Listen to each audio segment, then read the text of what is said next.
Mau bertanya silakan. Perkenalkan nama, dari mana kalau Katolik, dari keuskupan mana kalau Protestan, denom apa?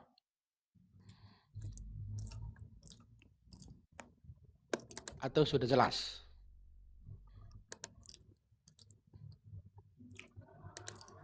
Gio?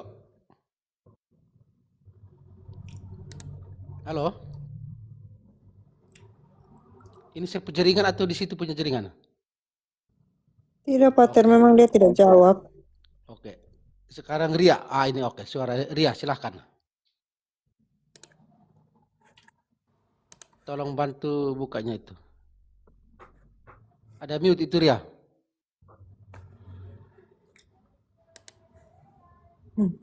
Halo Ria. Sudah tertidur ini. Ini ada yang baring-baring sambil dengar pasti. Sehingga akhirnya dia larut dalam mimpinya. Tentang patung. Ya, ini katak gurun. Silakan. Selamat malam, Romo pamit, Romo Cafe, Bapak Ibu semua. Malam.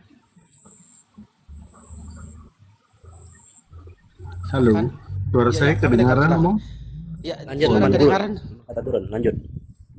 Iya. Minta maaf ini Romo, Romo Cafe, boleh tanyakah? Ini ya, Boleh perkenalan berhubung supaya kita kan ini, ini kita kurang saling kenal. Ini dari mana? Kalau Katolik perukiman atau keuskupan mana? Protestan dari zona mana? Supaya ini orang lama nih. Orang lama saya nih. orang Katolik, Romo pamit. ya, saya Mungkin kenal sudah tapi lupa maksudnya ya. demi 1.500 orang ini supaya jangan Oh framing baik, di atas baik, kan. baik, baik. Demi, saya kenal baik dia juga. Hanya demi kami berdua berteman juga. Demi Iya. 1.500 orang ini. Iya baik Romo, saya dari paroki Santo Ambrosius Villa Melati Mas BSD. Oke,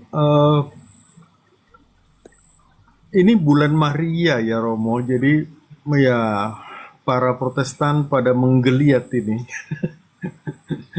Makanya muncul ini aneh-aneh dari mereka. Tetapi minta maaf ya Romo kalau pertanyaan saya salah ya. Jadi kita yakin bahwa Bunda Maria melahirkan Yesus itu secara ajaib. Jadi tidak seperti proses kelahiran biasa, di mana kita juga meyakini Bunda Maria tetap perawan.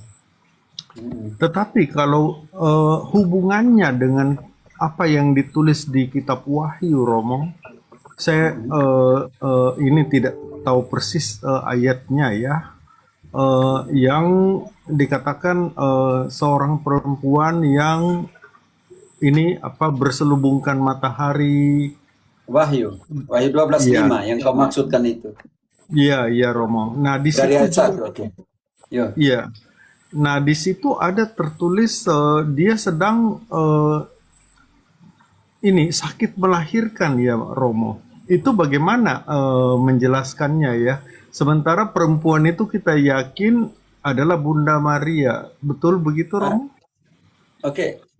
Di Wahyu 12 itu dua konsep, Maria dan gereja. Ketika Wahyu ditulis, gereja dalam persekusi. Ya. Bisa mengerti? Karena itu gereja dalam kesakitan, karena dipersekusi. Oke, ya, mengerti Romo. Terima kasih. Karena makanya dua konsep tentang itu, Maria dan gereja. Oke. Dan pada saat itu gereja dipersekusi. Rasa sakitnya karena dipersekusi pembanding. Karena di dalam Wahyu 12 itu mulailah persekusi namanya Domitianus. Sedangkan makanya Wahyu dibagi dalam tiga kacamata penting ya, dalam runutan waktu. Bab 4 sampai dengan bab 11, bab 4 sampai dengan bab 12 ayat 5, 22, tidak, bab 11 sampai bab 11, bab 4 sampai dengan 11 itu ditulis dalam persekusinya Neron. Sedangkan bab 12 sampai dengan bab 22 ayat 5, sebelum ayat 6-nya rekomendasi atau anjuran, itu ditulis dalam persekusi tahun 90-an oleh Damisianus. Sedangkan bab 1 sampai 3 dan bab 22 ayat 6 sampai dengan terakhir itu ditulis tahun 100. Ya, Dan Romo. ditulisnya pada saat gereja mengalami persekusi. Wahyu 1 ayat ke-8. Ayat ke-9, Wahyu 1 ayat ke-9. Aku Iya, iya. Terima Yohanes kasih. Aku Yohanes, saudara dan sekutumu dalam kesusahan, dalam kerajaan, dan dalam ketekunan menantikan Yesus, berada di pulau yang bernama Patmos oleh karena firman Allah dan kesaksian yang diberikan oleh Yesus. Oke, jadi situasi gereja pada saat Wahyu ditulis adalah persekusi, Persekusi. kesakitan, penderitaan. Karena itu ayat 12, bab 12 omong tentang wanita dalam sakit Salin. bersalin. Itu mengatakan gereja dalam persekusi. Wah, luar biasa Romo. Terima kasih. Soalnya saya ini bingung kan karena apa yang dalam bayangan kita betapa Bunda Maria itu melahirkan Yesus dengan ajaib sehingga Bunda Maria tetap perawan. Nah, Ya, tidak. Makanya harus mengerti dalam posisi Wahyu 12 itu eklesia dan Mariologi. iya Romo. Terima Situasi kasih. gereja pada saat apa Wahyu ditulis? Persekusi, penderitaan. Iya, iya, iya. Dan ini sangat jauh dengan apa yang dimengerti oleh Protestan, Romo. Ya, sangat jauh. Iya, saya pernah berdiskusi Tidak dimengerti sama oleh mereka mereka juga. tentang Bunda Maria di Kitab Wahyu. Lalu saya tanya ke mereka, siapakah perempuan itu yang berselubungkan matahari dan kakinya menginjak bulan? Nah, mereka bilang itu Yerusalem baru. Aneh kan? Karena tidak bisa di situ mereka mau katakan bahwa itu Israel baru. Tetapi sangat berbahaya. Nanti di ayat 5 bahwa perempuan itu melahirkan satu anak, bukan 12 suku. Iya, Romo. Iya. Dan ya tidak nyambung kalau hubungkan dengan Israel baru. Itu penting sekali karena didirikan Israel baru ada hubungan apa? Oke. Yang ada adalah aku akan mendirikan kembali pondok Daud yang rubuh. Artinya dalam pengertian ini adalah gereja adalah pondok Daud yang baru. Iya. Dan Iya. itu bukan lagi didirikan di atas dasar 12 suku, melainkan di atas dasar 12 rasul. Di Efesus 2 ayat 19. Dan yang menghuninya di dalam Kisah 15 ayat 14 sampai 16, semua bangsa menghuni rumah Daud yang baru itu. Kata guru, saya potong sedikit ya, Pak ya. Saya kira yang ini ada katolol ini pasti seru kita nanti karena kata guru ini kita punya orang dan mengerti semua. Iya, Kira baik. kata ini ada katolol ini pasti namanya luar biasa juga kan katolol. Baik, Romo. Kita dengarkan. Terima kasih, Romo Cafe. Iya, terima Yo, kasih. kata guru. Ya, sekarang silahkan buka mute-nya. Katolol. Katolol. Saya senang namanya itu makanya saya kira saya langsung potong saja. Halo Katolol. Coba bantu buka di punya ini.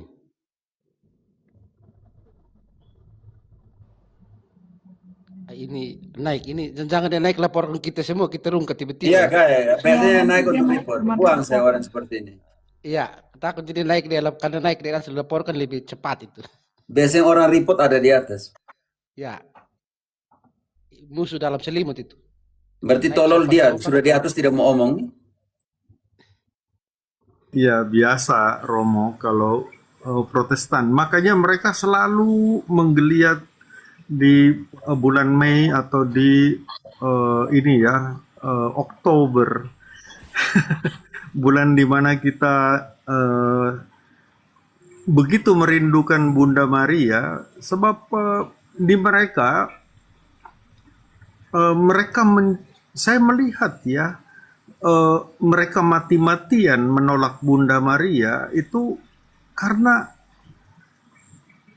apa ya? Mereka apakah karena mereka merasa tidak ada yang boleh berpartisipasi di dalam karya keselamatan Yesus. Padahal Yesus berinkarnasi ke dunia, kemudian dia mengangkat para rasul kan. Itu kan dia mau supaya kita sebagai manusia juga berpartisipasi.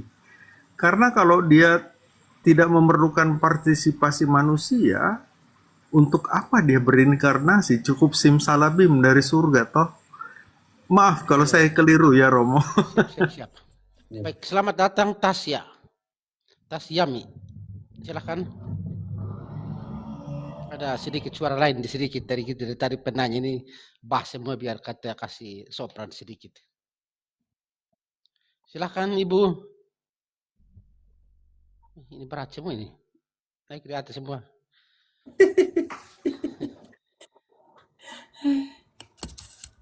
Ini yang seperti pendeta bilang berat, dia punya tafsiran itu berat atau berat untuk dia. Belajar tuh supaya jangan berat tafsiran untuk dia kan, pendeta. Ini berat ini.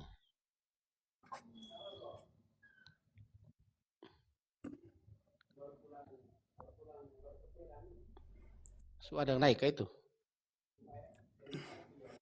Lebih suruh ini Arsel. Kau kesini sapa dulu kau kakak ini. Arsel siapa? Klauka. Oh. Ayo. Arsel. Perlindungan, pelindung ke apa itu? Dia berpulang ini. Sepeda. Parling. Apa ini? Woi, Mikaeli. Yes. Bagaimana? Sehat-sehat kah? Sehat, baru pulang olahraga main sport berpakai tetap nama lagi di belakang ini. Hero daya lagi jahat ada. Itu lagi. Ya. Itu pasti itu hasil curian, hasil perpuluhan itu yang hero dari baju itu. Kita Jahat. kayu kasih manja kita betul ini. Oke, mantap, luar biasa. Ya. Dia di rumah provinsial. Dia kesini. Mereka dua peer naik sepeda di sini kan hari libur hari ini. Hari libur karena hari kenaikan. Jadi libur di sini 90% libur nasional kan libur Katolik di Kolombia. Jadi datang ke sini untuk ada sepeda untuk olahraga itu, sepeda besar itu. Ya, untuk Kan frater punya, tidak pakai ya. Mereka dua peer barang pergi olahraga berpulang. Selamat datang Mama Ona. Selamat datang Romo. Pater Cafe, selamat malam. Mama Ona ini lari keluar bapak yang ini nih. Mama Ona kita datang suara bass ini. Ya Pater Romo. Pater Cafe, selamat malam. Malam baik. Silahkan. Labuan Bajo menyapa. Siap. Gas. Labuan Bajo gitu Emirat. Oli, ngancet itu memang right itu. Labuan Bajo orang Manggarai ka Pater. Saya akan pernah masuk hari di rumahnya Pater. Oh gitu, oke silakan. Saya mau tanya ke Pater. Yang belum nikah gereja tetapi sudah tinggal sama. Apa boleh mereka kalau ikut misa atau ikut sakramen Ekaristi, mereka boleh menerima komuni atau tidak, Pater? Kira-kira bagaimana itu, Pater? 1 Korintus 11:27. 1 Korintus 11:27. Jadi barang siapa dengan cara yang tidak layak makan roti atau minum cawan Tuhan, ia berdosa terhadap tubuh dan darah Tuhan. Keren, engkau pilih mana? Berdosa kepada tubuh dan darah Tuhan? Atau karena supaya orang lain bilang, mereka komuni?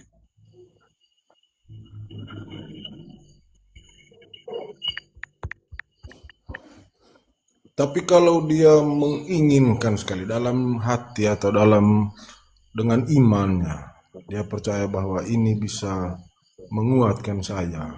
Mungkin dalam situasi-situasi tertentu dia membutuhkan Tuhan melalui tubuh dan darah Kristus itu, Pater. Kira-kira itu bertentangan atau tidak, Pater? Baca kembali ayat itu untuk dia. Jadi barang siapa dengan cara tidak layak makan roti atau minum cawan Tuhan, ia berdosa terhadap tubuh dan darah Tuhan. Apa kategori layak di situ? Karena itu ayat 28, dia harus lihat saya layak atau tidak. Saya masih terikat perkawinan yang belum dinikahkan secara gereja. Tolong baca 28-nya. Karena itu hendaklah tiap-tiap orang menguji dirinya sendiri, dan baru sesudah itu ia makan roti dan minum dari cawan itu. Dia membutuhkan. Tetapi ingat, pertanyaan saya untuk Mama On. Engkau akan terima tamu agung yang namanya Tuhan di rumahmu yang kotor? Ya tidak, Pater. Karena itu bersihkan dulu tuh baru terima dia. Kalau dengan sebelumnya dia mengaku dosa, Pater. Dan imam akan tanya. Imam tidak bodoh di sini. Akan tanya, engkau terikat perkawinan? Kalau engkau terikat perkawinan, engkau juga tidak bisa mengaku dosa. Sama saja, engkau mengaku dosa, pulang kau buat lagi engkau istri.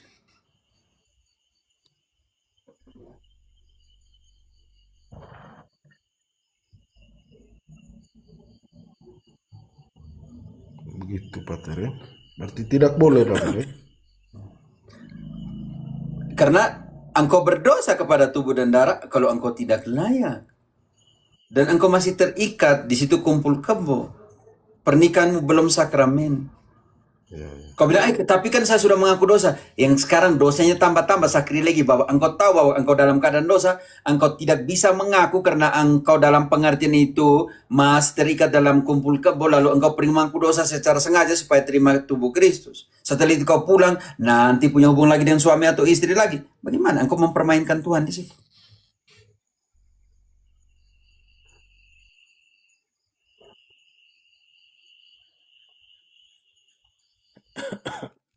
Ya, Pater. Benar, Pater. Saya bukan soal engkau bisa terima dan tidak. Persoalan bagaimana hati nuranimu kepada Allah di sini yang mengatakan engkau berdosa kepada tubuh dan darah, bukan kepada roti dan anggur.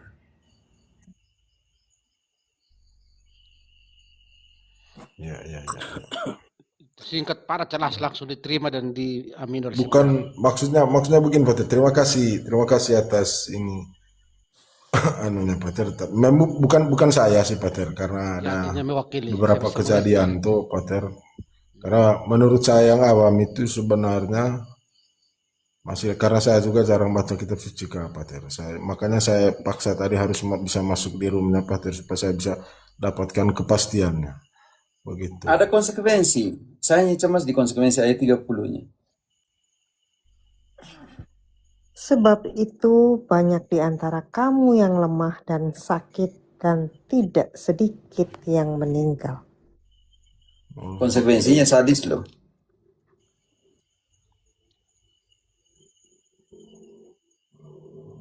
Ya, Pater. Ya, jelaskan baik-baik dengan selesaikan urusan perkawinanmu. Pertama kali uruslah itu. Orang tua, tolong, saya tahu bahwa kita adat dan kita harus beradab, tapi jangan sampai kita menjadi apa di situ. Jangan sampai kita menjadi apa? Penghalang. Jangan sampai kita menjadi penghalang di situ. Iya. Baik, terima kasih. Saya langsung potong karena ini sudah Ya, jelas. terima kasih Pater Cafe, terima kasih Romo. Yo. Siap. Baik, sekarang JP apa ini? Gebak. Bang JP aja nggak apa-apa. Oke, siap. Silakan perkenalkan nama sedikit, asal. Iya, nama saya aslinya Benedictus Gunawan. Asal Stasi Santo Matias, Kabupaten Papua Barat, Provinsi Sumatera Utara, Keuskupan Agung Medan. Horas. Horas. Okay. Silakan, Pak. Bisa saya tanggapi seperti abang yang sudah turun tadi. Sepertinya dia kurang mengerti. Namanya sudah kumpul kebo itu kan sudah berdosa. Kok masih berani-beraninya menerima komuni ke depan? Itu kata diaba itu. Kata diabal-abal. Iya. Tadi dia kemungkinan dia ketua lingkungan. Dia tanya untuk orang lain. Orang lain itu. Karena di kenyataan masyarakat pasti ada, jadi dia pasti buat pendekatan untuk lebih ini lagi. Bukan dia, tapi dia melihat situasi seperti itu. Oke, lanjut. Menerima tubuh darah Kristus itu kan harus bersih, ikhlas. Kalau bisa mulai dari pagi tak usah makan dulu lah. Ya sudah dijawab. Udah. Oke.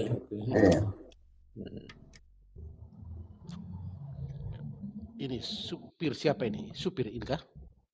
Atau masih ada pertanyaan, Pak? Kalau pertanyaan dari aku nggak ada. Orang aku Katolik militan kok tahu saya bukan Katolik itu. Menarik. Itu jiwa Bunda Maria itu yang taat, setia, patuh. JP ini kan kalau di Inggris kan Yesus prajurit. Prajurit Yesus. Wow. Jackpotnya. Katolik militan ini. Oke, yang berikut super siapa ini? Supir, silakan. Supir MBG. Ya. Oke, terima kasih semuanya. Jadi enggak gini, saya di sini bukan mau berdebat. Ini dari mana ini? Dari mana? Oh ya, saya dari Sumatera Utara. Iya. Katolik, Protestan, denom apa? Saya Protestan HKBP. Oh, HKBP. Oke, mantap. Ya, silahkan. Ini saya cuma sharing dan hanya minta solusinya saja kepada sahabat-sahabat semuanya. Saya tidak ingin berdebat. Ya. Saya di HKBP di salah satu gereja HKBP yang ada di Sumatera Utara. Kalau bisa dibilang sih saya mantan sintua yang lebih memilih mengundurkan diri daripada melanjutkan gitu. Karena rasa tidak nyaman lagi berada di gimana dibilangnya, berada di tengah-tengah yang memakai jubah tapi ternyata tidak seperti jubah yang dipakainya gitu. Maksudnya seperti apa nih, Kak? Dia masih dia punya sebelah, dia punya agama sebelumnya. Oke. Ya.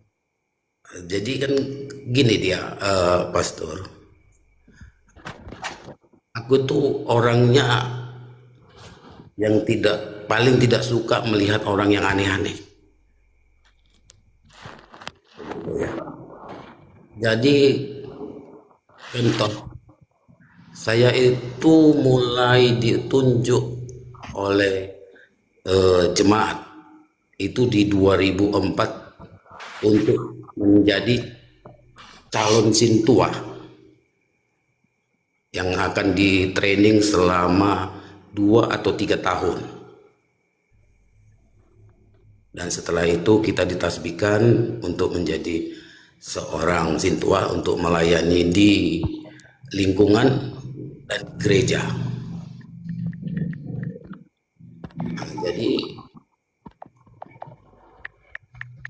baru saja mulai kita ditasbihkan di 2008. Di situ mulai rasa tidak tidak nyamannya itu.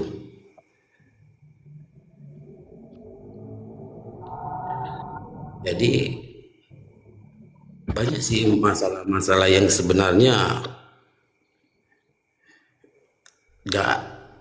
memang nggak berkenan di hati. Bisa kasih singkat saja, saya kira sudah arahnya kami bisa mengerti.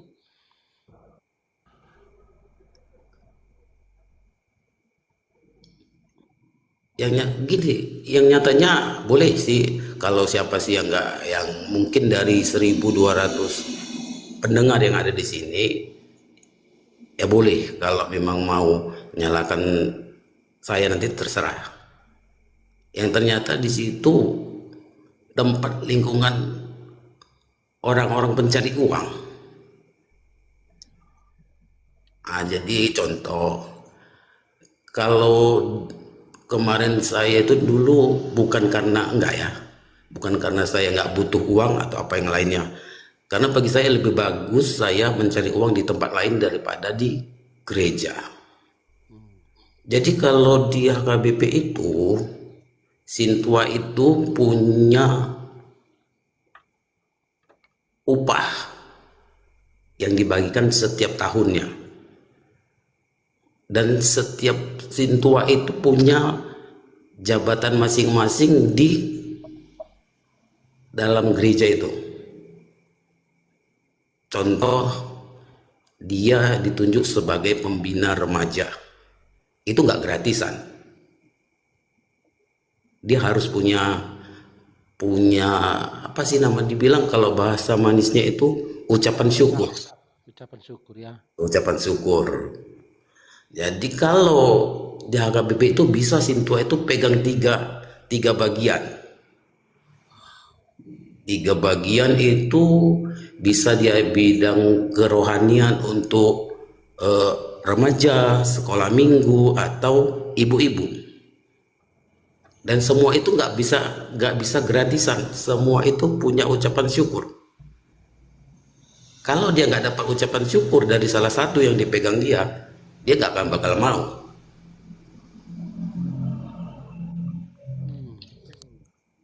Dan yang lebih menyakitkan sih bagi aku, ketika aku ditasbihkan, aku wajib harus membayar seperti sertifikat selama 3 tahun training. Untuk menebus sertifikat itu aku harus membayar sekitar 700.000. Jadi itu nggak aku ambil, itu ditahan sama pendetanya. Ya, di antara kami yang 6 ditasbihkan, cuman akulah yang nggak mau mengambil, karena aku merasa itu hakku, ya dikasih, jangan itu bayar.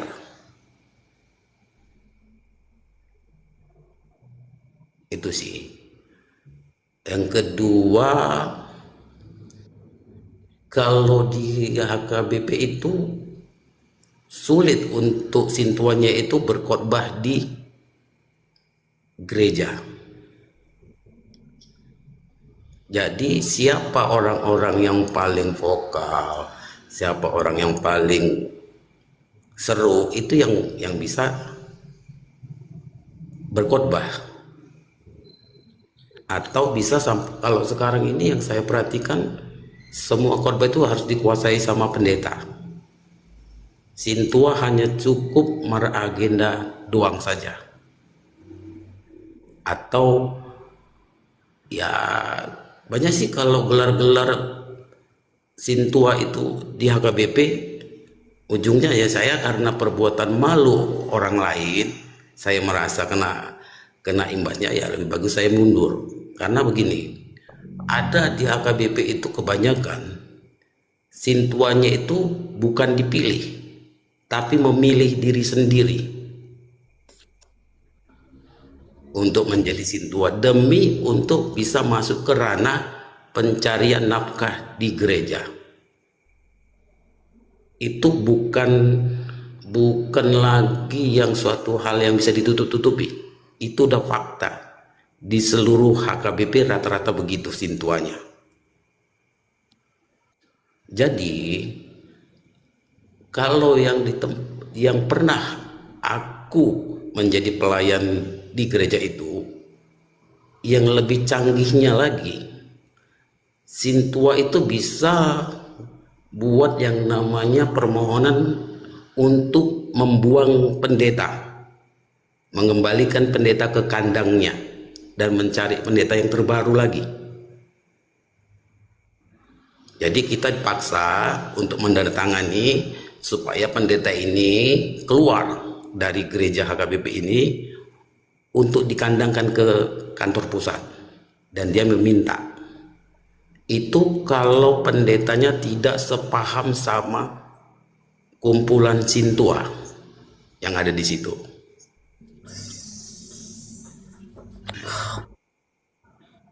Jadi kalau di HKBP itu, kalau pendeta yang dikirim dari kantor pusat, kalau tidak bisa sepaham sejalan dengan Sintua, maka siap-siap untuk dipulangkan. Jadi siapa yang dengar silahkan, kalau mau marah yang HKBP silahkan, karena itu fakta. Terakhir saya keluar mau mengundurkan diri itu di 2015. Saya mengundurkan diri karena saya coba bertahan, karena memang saya dipaksa untuk bertahan kan gitu. Karena dulu waktu saya dicalonkan itu, kami ada HKBP itu membuka link baru untuk yang namanya kegiatan ibadah malam, karena alasannya mungkin sudah jemaat udah terlalu rame di weeknya di lingkungan ini, jadi dipecah kan gitu. Jadi dicarilah Sintua-Sintuanya. Nah, jadi kalau saya jujur, saya di awalnya memang tidak mau, karena saya udah tahu tuh nanti di dalam itu kayak mana. Cuman karena desakan dari orang-orang, jemaat-jemaat yang lain, ya saya coba. Ya nyatanya kayak begitu. Jadi kalau di HKBP itu status cap untuk para Sintua itu banyak. Contoh, ada Sintua itu dicap sebagai Sintua kolektif, yang dari awal dia sampai pensiun nanti, dari awal sampai dia pensiun jadi Sintua, dia hanya tukang pengumpul kolektif.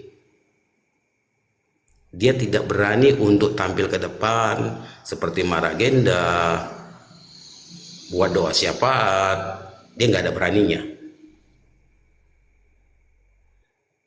Nah, jadi ada Sintua khusus jaga pintu untuk memastikan orang-orang itu, jemaat-jemaat itu jangan ada yang keluar ketika ibadah dimulai.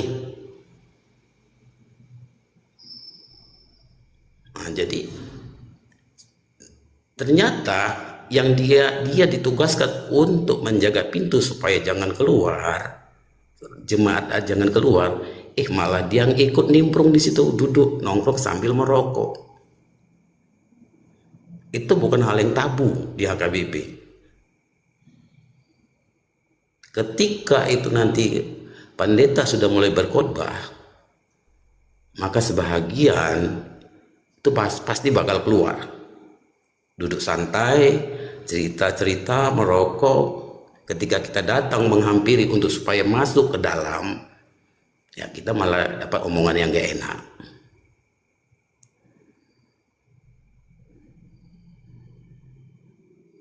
Kita bukan bongkar bobrok HKBP, enggak.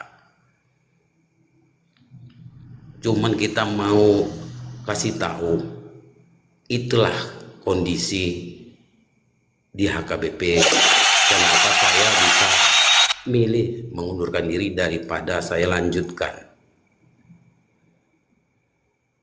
Begitu dia. Dan saya lebih memilih sebagai jemaat biasa saja. Saya lebih peduli kepada diri saya sendiri saja. Itu sih. Dan ada rencana mau pindah-pindah tidak? Gimana Pastor? Tidak ada rencana mau pindah kemana lagi tidak? Gak ada yang memandu, Pastor. Oke, mari kita dengarkan panduannya ini sekarang. Kafe, silahkan. Gak ada yang memandu, mari kita arahkan dia sesuai dengan ajaran gereja yang benar, yang keutuhan gereja itu. Sudah lonceng makan, tetapi karena sedih ya. Tapi profesi saya sedih. Betul, sedih. Saya hampir tidak bisa komen ya. Saya biarkan masuk ke dalam renung jiwa. Hal yang sama ketika sida-sida dari Ethiopia menghadapi hal yang sama, tidak mengerti. Saya baca semua tapi tidak mengerti. Kok saya ada di sana, kenapa hal itu terjadi seperti itu? Bantu dulu. Di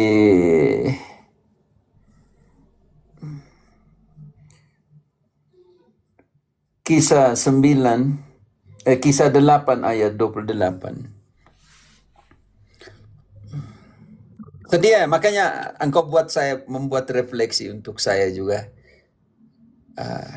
Hampir kehilangan kata-kata karena terlalu masuk engkau punya situasi hidup. Terombang-ambing oleh angin pengajaran. Tidak ada di kapal dengan nakoda yang mana saya pastikan saya punya hidup itu tenang dan aman. Bantu dulu. Sekarang orang itu sedang dalam perjalanan pulang dan duduk dalam keretanya sambil membaca kitab Nabi Yesaya. Lanjut. Kalau saya diam tuh artinya lanjut, tidak usah berhenti. Lalu kata Roh kepada Filipus, pergilah ke situ dan dekatilah kereta itu. Filipus segera ke situ dan mendengar sida-sida itu sedang membaca kitab Nabi Yesaya. Kata Filipus, mengertikah Tuan apa yang Tuan baca itu? Jawabnya, bagaimanakah aku dapat mengerti kalau tidak ada yang membimbing aku? Lalu ia meminta Filipus naik dan duduk di sampingnya. Bagaimana aku bisa mengerti kalau tidak ada yang membimbing aku? Hebat ya tadi dia menggunakan pernyataan seperti ini. Ketika Pater tanya, bagaimana mau berpikir kemana? Jawabnya, tetapi siapa yang membimbing? Sama seperti sida-sida. Hidup di antara kemegahan istana, tapi dia cari kebenaran. Mau hidup, mau benar-benar ya. Dengan tulus hati mau cari kebenaran. Tetapi di dalam Roma 16, orang-orang seperti dengan tulus hatinya mau cari kebenaran. Tetapi hanya karena kepentingan perut. Mereka yang tulus hatinya itu tidak tahu mau kemana. Roma 16 langsung ke 18. Situasi yang sama digeluti oleh saudara kita ini. Sebab orang-orang demikian tidak melayani Kristus Tuhan kita, tetapi melayani perut mereka sendiri. Dan dengan kata-kata mereka yang muluk-muluk dan bahasa mereka yang manis, mereka menipu orang-orang yang tulus hatinya. Di dalam Efesus 14 dari ayat 12, kita akan menemukan di situ betapa pentingnya karakter magisterium dan 5 karakter pelayanan yang ditetapkan di dalam gereja.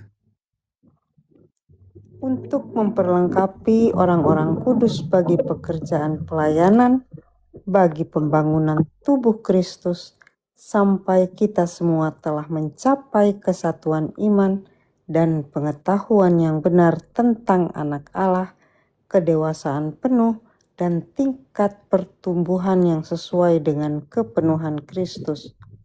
Sehingga kita... Cukup dulu, hanya 12. Jadi, saudara kita berjuang supaya saya melalui sarana itu, persekutuan itu, saya sampai kepada tingkat kedewasaan iman.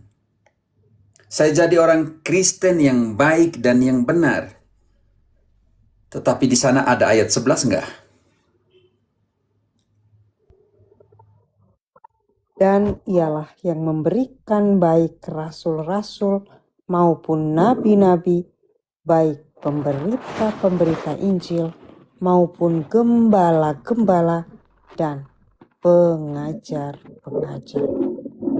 5 karakter pelayanan ini bertujuan untuk apa? Ayat 12. Yang ini yang dia harapkan. Dia bisa sampai kepada kedewasaan. Indri, kenapa selalu bunyi itu? Oke, sekarang dengan 5 pelayanan ini, rasul, pengajar, gembala, dan semuanya, dia mengharapkan supaya ayat 12 dia tiba. Untuk memperlengkapi orang-orang kudus bagi pekerjaan pelayanan bagi pembangunan tubuh Kristus. Tahan dulu, memperlengkapi pekerjaan orang kudus. Ini ya apa yang dibuat oleh orang kudus, perbuatan mereka seperti apa? Dia mau seperti itu, jadi kudus seperti mereka. Lanjut, apalagi untuk pembangunan gereja Kristus, tubuh Kristus. Apalagi yang kedua? Sampai kita semua telah mencapai kesatuan iman dan pengetahuan yang benar tentang anak Allah. Koma dulu, tahan dulu, koma dulu, siap koma, tahan dulu. Yang ini agak tidak kemungkinan, Kai. Kesatuan iman ini yang parah, pengetahuan yang benar tentang anak, dengan 60.000 denominasi dan 400 lebih di Indonesia, bagaimana kita sampai kepada kesatuan dalam pengetahuan? Susah. Makanya dia bilang terombang ambing. Saya mau yang mana ini? Sampai saya bisa sampai kepada pengetahuan yang benar tentang Yesus. Mau bagaimana? Nanti arahkan dia dari sumur itu menuju air kotor itu, nanti arahkan ke sana. Iya. Lanjut. Sekarang yang ketiga. Lanjut. Ayat koma. Kedewasaan penuh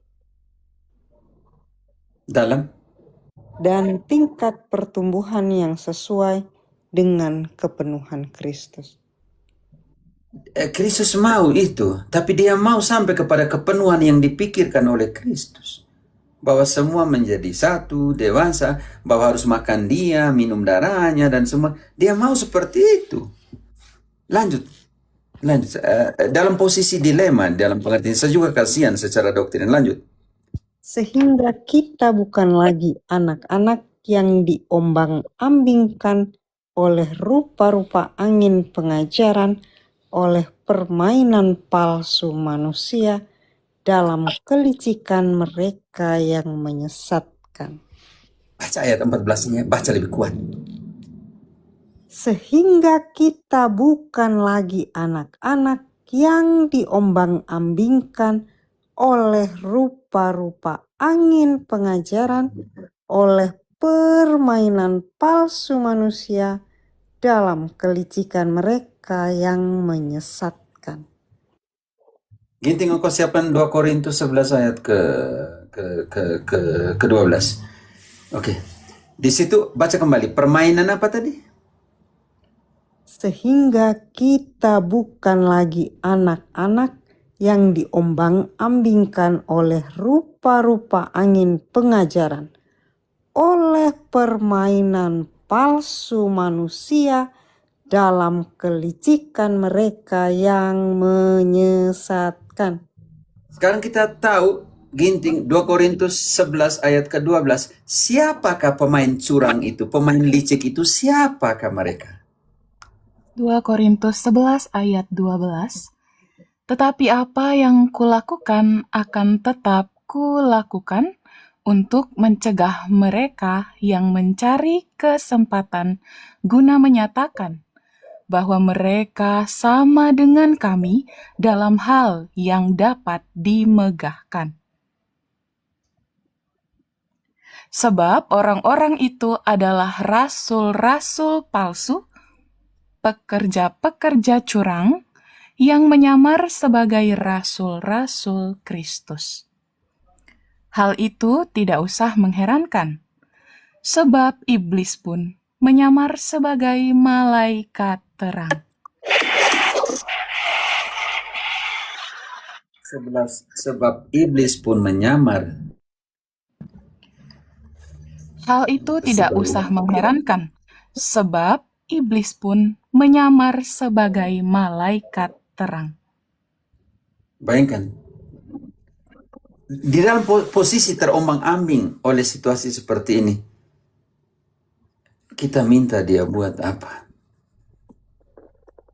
Sopir, mintalah seperti Petrus minta kepada Yesus. Matius 14 ayat ke-25. Saudaraku, saya tidak suruh kau Katolik. Saya suruh engkau minta seperti Petrus minta kepada Yesus. Matius 14 ayat 25. Kira-kira jam 3 malam datanglah Yesus kepada mereka berjalan di atas air. Ketika murid-muridnya melihat dia berjalan di atas air, mereka terkejut dan berseru, "Itu hantu!" Lalu berteriak-teriak karena takut. Tetapi segera Yesus berkata kepada mereka, "Tenanglah, aku ini, jangan takut." Lalu Petrus berseru dan menjawab dia, "Tuhan, apabila Engkau itu, suruhlah aku datang kepadamu berjalan di atas air." Kata Yesus, "Datanglah." Maka Petrus turun dari perahu dan berjalan di atas air mendapatkan Yesus. Cukup. Itu sih. Sopir, Petrus tidak minta supaya tenangkan badai. Petrus mengajari kita minta Yesus supaya berjalan di atas badai. Saudaraku, berlatihlah berjalan dan menari di atas badai, dan jangan kau tunggu badai itu berlalu. Carilah kebenaran di saat-saat yang paling susah ini. Engkau seperti orang Samaria yang baik hati. Engkau seperti korban yang turun dari Yerusalem ke Jericho, bertemu dengan orang, diobak-abikan oleh begitu banyak pengajaran doktrin tidak jelas. Saya mau ikut yang mana? Sekarang berada di dalam suatu krisis kepercayaan. Saya mau kemana? Kalau yang saya hidup itu seperti itu. Dia sudah masuk dalam proses krisis di sini. Lebih baik menarik diri daripada berada di sana. Ada satu pepatah yang Spanyol yang mengatakan bagus sekali ya. Ada pepatah Spanyol yang mengatakan begini, buat apa balas dendam? Lebih baik menarik diri dan jangan balas dendam. Tetapi tidak baik pula memberikan kembali tangan kepada anjing yang pernah menggigit. Keras ya, peribahasanya keras sekali. Artinya saya mengampun. Saya mengampuni, tapi tidak baik saya ada lagi di tempat di mana saya dilukai dan memberikan diri kembali kepada orang yang pernah melukai saya. Karena kembali dengan eksmu itu seperti nonton film, menikmati tetapi tahu ujungnya seperti apa.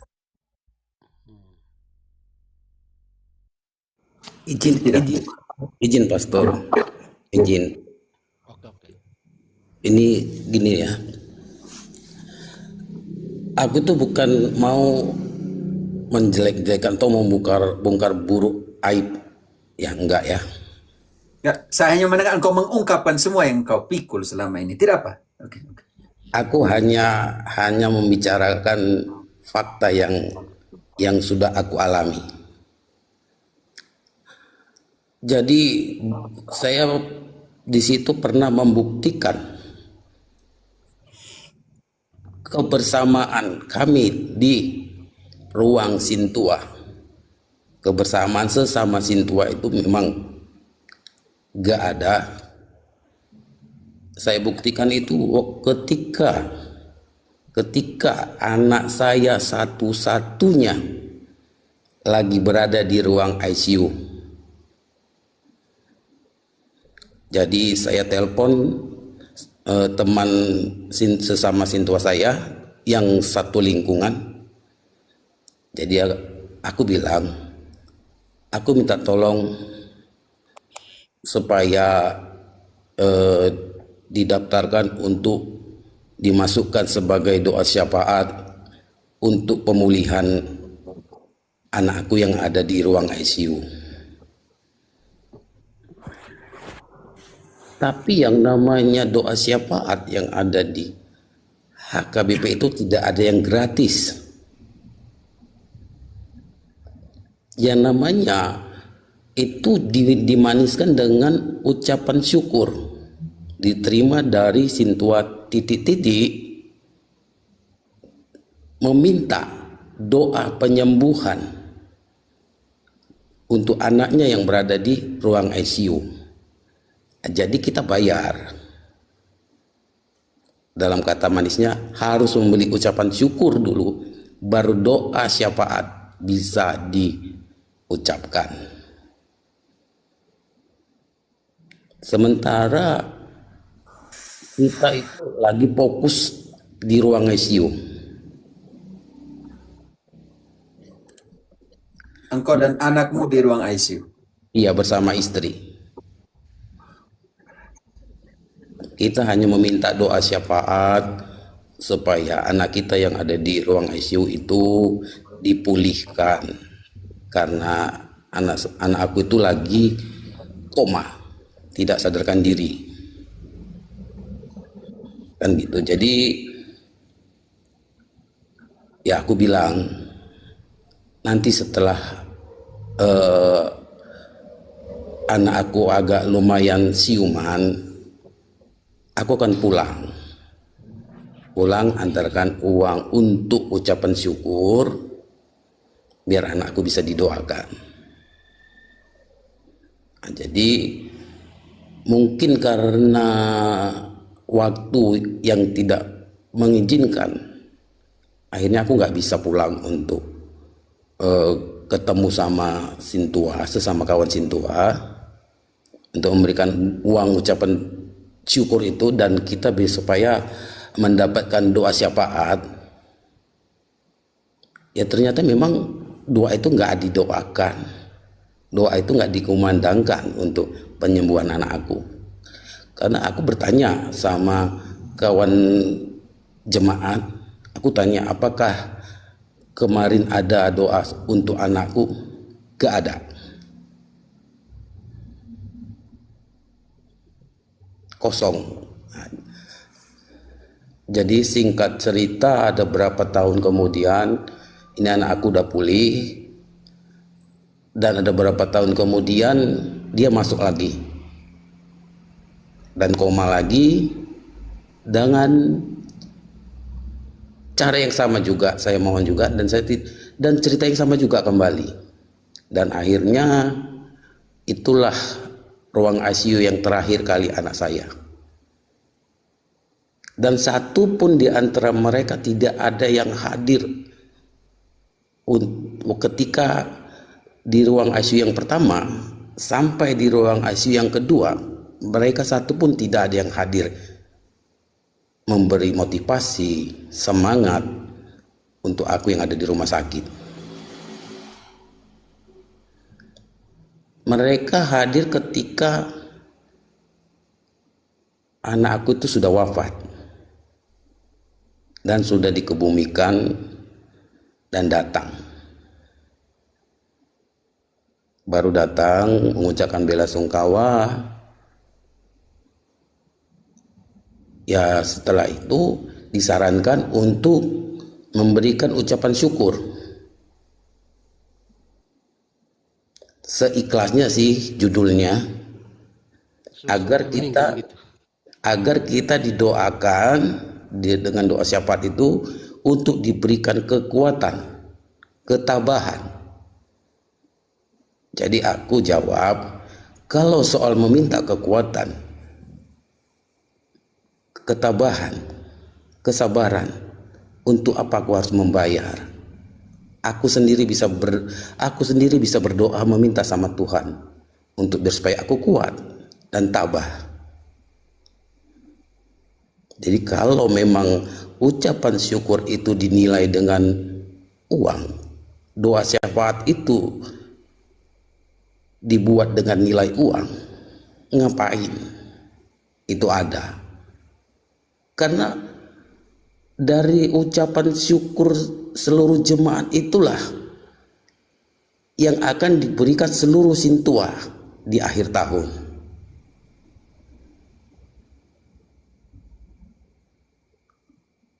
Jadi itulah yang membuat aku itu semakin yakin dan tegas untuk mundur di 2018 ketika anak saya sudah wafat, dan saya pun memilih mundur dari Sintua dan memilih mundur dari ruas HKBP. Dan di situ nggak sampai situ doang, karena di HKBP itu ada iuran tahunan untuk ruas. Untuk jemaat itu dia mempunyai iuran tahunannya, kita harus bayar iuran tahunan sekitar 400.000 per tahun.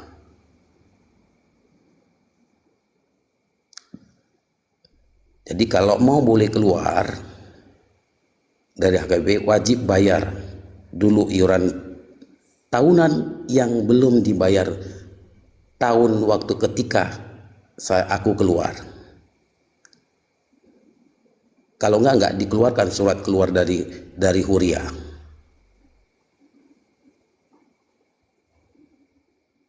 Dan itu aku nggak lakukan itu. Aku tetap keluar dan nggak mau membayar. Jadi aku tuh tinggalkan HKBP, tinggalkan begitu saja.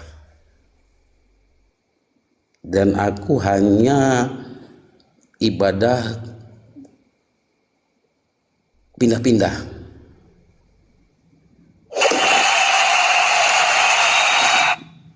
Itu sih sekarang, karena memang itulah fakta. Bukan saya mau membongkar bobrok, enggak. Memang itu kenyataan di Sintua HKBP. Tidak ada kekompakan, tidak ada kebersamaan hati, dan tidak ada kasih di antara para Sintua. Itu udah saya buktikan, dan itu nyata. Jadi bagi siapa yang mungkin ya tersinggung, yang ada di 1.100 penonton ini, silahkan. Itu memang udah fakta dan tidak bisa ditutup-tutupi. Itulah yang ada di HKBP.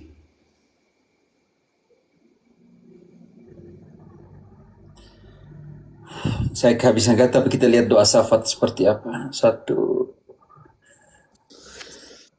Timotius 2 ayat 1, Friska siap, Yakobus 5 ayat 14.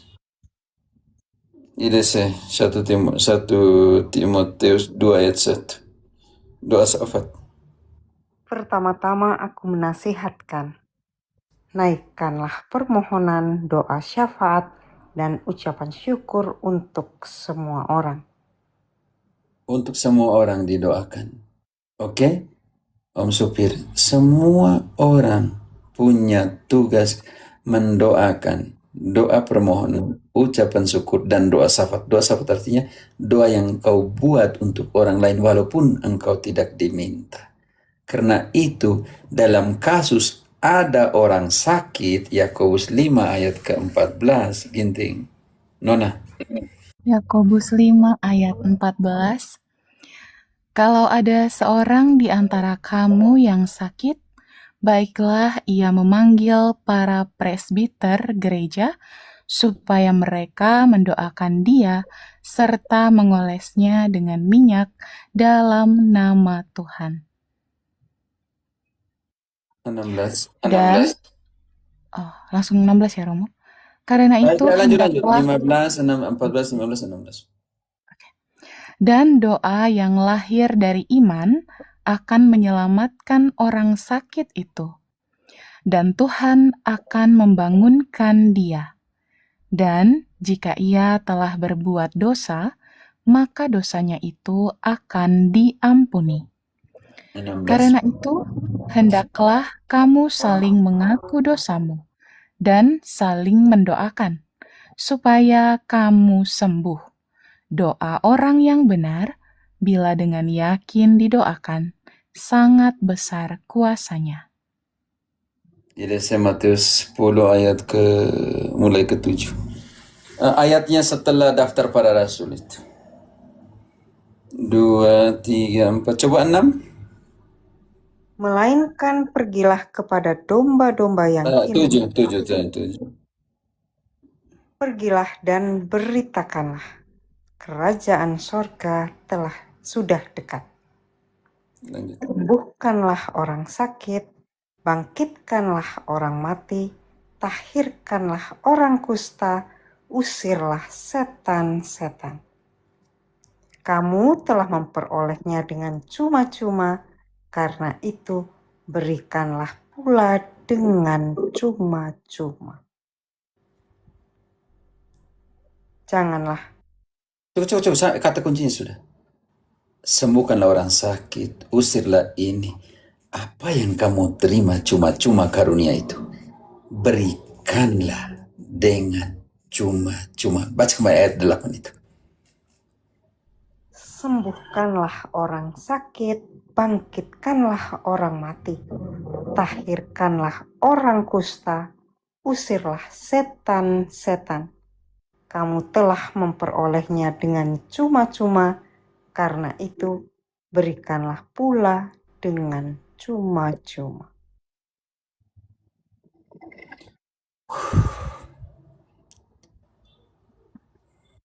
Saya tidak mau banyak guys, saya rasa agak ini kerasa nyeri sekali ya, tapi ya saya rasa kenapa saya tidak bisa membatasi, karena dia butuh. Datanglah kepadaku kalian semua yang lemah letih dan berbeban berat, maka aku akan legahkan engkau. Dengan cara seperti ini dia melegahkan apa yang dia pikul selama ini. Jadi teman-teman, jangan stopkan apa, saya tidak bisa itu karena saya tidak punya hak. Dia juga anak Allah, dia juga harus mengungkapkan apa yang menjadi bebannya selama ini.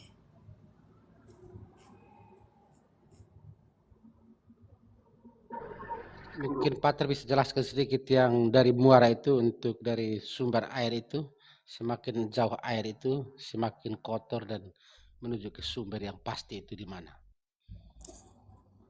Ya, Om Sopir, engkau berani minum air sungai yang ada di muara di depan laut itu, sungai yang sudah sampai di situ? Engkau berani minum airnya?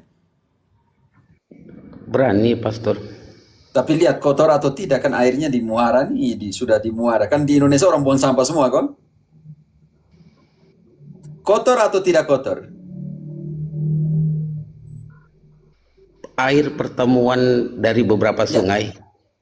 Sungai dengan laut. Air yang dari sungai itu sampai di laut itu, yang di hilir itu. Di hilir itu, kotor atau tidak? Ya kotor kali lah. Ya kotor kali lah. Dan engkau minum itu, mau minum airnya? Engkau berani? Tidak mungkin berani karena kotor, sampah dan semua. Jadi kalau engkau mau, kalau mau minum air, jadi engkau harus pergi ke hulu, di mana air itu mengalir pertama kalinya. Namanya mata air. Sopir, engkau pilih air yang di mana? Yang di mata air atau yang di muara? Engkau pilih yang mana? Yang di mata air. Demikian pun begitu banyak doktrin dan ajaran. Makin jauh dari hulu, makin jauh dari mata air, airnya makin keruh. Jalan terbaik, cari kembali di mana mata air dari seluruh pengajaran, di mana datangnya kitab suci. Engkau mengenal sesungguhnya keselamatan dari mana, pulanglah kembali ke situ. Supaya air yang kau minum itu bersih. Daripada engkau minum, mungkin 2-3 orang sudah minum, muntah lagi ke engkau minum lagi. Sekarang yang saya anjurkan ya, carilah kebenaran. Carilah kebenaran, renungkanlah dirimu, dan berusaha untuk menemukan kebenaran itu. Oke? Ini penting sekali. Bagaimana cara menemukan kebenaran? 2 Timotius 3 ayat ke-14. Berpegang teguhlah pada kebenaran yang kamu terima dengan selalu ingat siapa yang ajarkan itu kepadamu.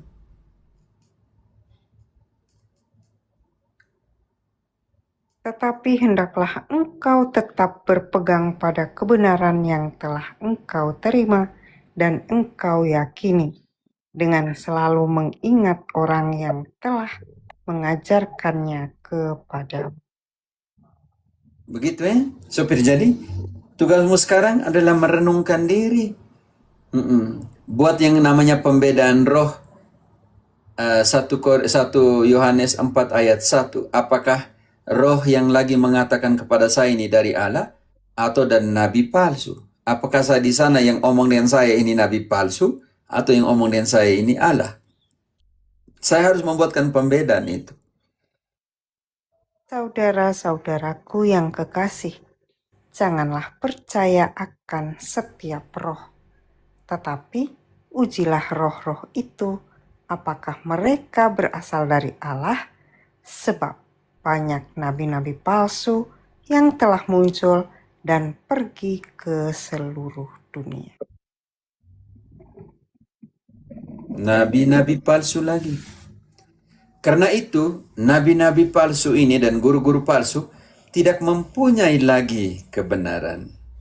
Orang-orang yang kehilangan kebenaran. Ginting.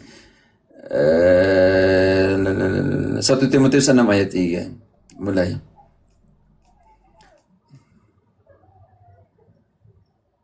Satu Timotius 6 ayat 3.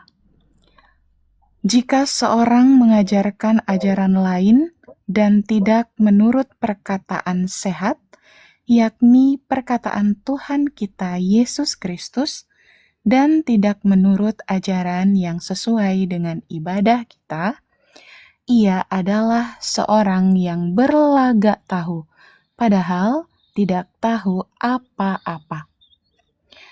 Penyakitnya ialah mencari-cari soal dan bersilat kata, yang menyebabkan dengki, cedera, fitnah, curiga, percekcokan antara orang-orang yang tidak lagi berpikiran sehat dan yang kehilangan kebenaran, yang mengira ibadah itu adalah suatu sumber keuntungan.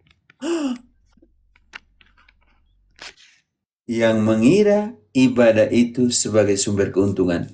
Orang-orang ini adalah yang tidak berpikiran sehat dan telah kehilangan kebenaran. Yang mengira ibadah itu sebagai sumber mamon, keuntungan. Karena itu ayat 9 menjelaskan. Ayat 9, tetapi mereka yang ingin kaya terjatuh ke dalam pencobaan, ke dalam jerat, dan ke dalam berbagai-bagai nafsu yang hampa dan yang mencelakakan, yang menenggelamkan manusia ke dalam keruntuhan dan kebinasaan. Sebab, ayat ke-10, karena akar segala kejahatan ialah cinta uang. Sebab oleh memburu uanglah beberapa orang telah menyimpang dari iman dan menyiksa dirinya dengan berbagai-bagai duka. Oke, saya sudah lapar. Oke, teman-teman, jangan marah. Saya sudah lapar, kalian 1-2 kata terakhir, suku. Ya, untuk teman-teman mungkin yang masih naik di bawah itu kita selesaikan di sini saja. Maksudnya setelah Om supir punya dan kita tutup sama-sama karena supaya langsung Pater makan juga. Ya. Sudah lewat setengah jam ada launching. Tapi tidak. Oke, begitu ya Om Sopir. Berdoa. Ada pepatah yang mengatakan, katakanlah dengan siapa kalian berjalan, maka saya akan mengatakan siapakah engkau.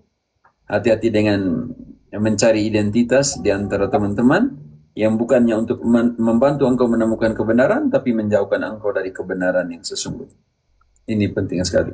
Hati-hati dengan beberapa hari ini, minggu ini, bulan ini. Jangan isi semua konsep yang negatif dalam dirimu. Karena seperti air ini, kalau kita isi sampah, dia jadi botol sampah. Maaf, botol ini. Kalau kita isi air, jadi botol air. Jadi nama dari botol ini bergantung kepada apa yang isi di dalam. Karena itu hati-hati. Kalau yang akhir-akhir ini engkau mengkonstruksikan dirimu, mengalimentasi, akhirnya mengkonsumsi dirimu dengan yang negatif, maka engkau akan menjadi pribadi yang negatif. Jadi itu juga hati-hati dalam proses seperti itu. Dan yang ketiga, kalau di kios Rp5.000, kalau di hotel 20.000, kalau di airport 30.000, harga bergantung kepada tempat. Jadi hati-hati dengan tempat di mana engkau berada. Kenapa? Karena tempat menentukan harga dan jati dirimu. Oke, jadi itu berjuang ya. Berjuang. Kita dengarkan, kita sebagai kesimpulan Tuhan, kita dengarkan dia punya curahan hati terakhir setelah mendengarkan penjelasan Romo sebagai penutup untuk kita semua. Ya. Yep. Silahkan Om Sopir. Oke, terima kasih semuanya, hamba terbaik Tuhan. Kalau dari saya sih, tetaplah menjadi